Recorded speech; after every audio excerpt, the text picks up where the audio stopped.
নমস্কার, আমি বিশ্বজিৎ আবার হাজির হয়েছি বাস্তুশাস্ত্রের একটা নতুন বিষয় নিয়ে। আবার অগ্নিকোণ সম্পর্কে আপনাদের বলবো। এর আগে টয়লেট অগ্নিকোণে থাকলে কি সমস্যা হয় সেটা আপনাদেরকে বলেছি। এই ভিডিওতে বলবো যে অগ্নিকোণে নীল রং যদি চলে আসে, বা কোথাও যদি জল স্টোর করে রাখা হয়, বা জলের জায়গা যদি থাকে, বা কোথাও যদি অগ্নিকোণে কালো রং থাকে, তাহলে কি সমস্যা হয়।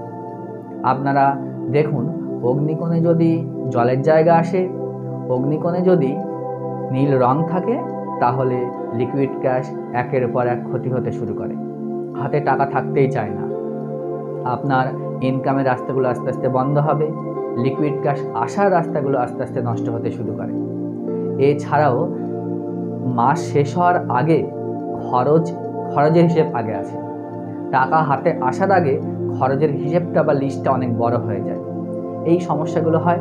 এছাড়া যদি কালো রং অগ্নিকোণে বেশি থেকে থাকে, এই সমস্যার সাথে সাথে দুর্ঘটনা দেওয়ারও সম্ভাবনা অনেক বেড়ে যায়। তাই অগ্নিকোণ থেকে জল, নীল রং ও কালো রং আপনারা সরান। পারলে সেখানে পিঙ্ক কালার বা লাল, মেরুন, এই সব রঙগুলো, অরেঞ্জ কালারও লাগাতে পারেন। যে কোনো একটা দেয়ালে আপনারা এই রঙগুলো দিন, বা সেখানে একটু লাল রঙের জিরো ল্যাম্প লাগান, 24 ঘন্টা জ্বলুক। ঠিক কম্পাস মেপে অগ্নিকোণে লাল রঙের জিরো ল্যাম্প দিতে হবে। করে দেখুন, খুবই ভালো কাজ পাবেন এবং টাকার সমস্যা অনেকটাই মিটবে। এর সাথে সাথে আপনাদের বলে রাখি,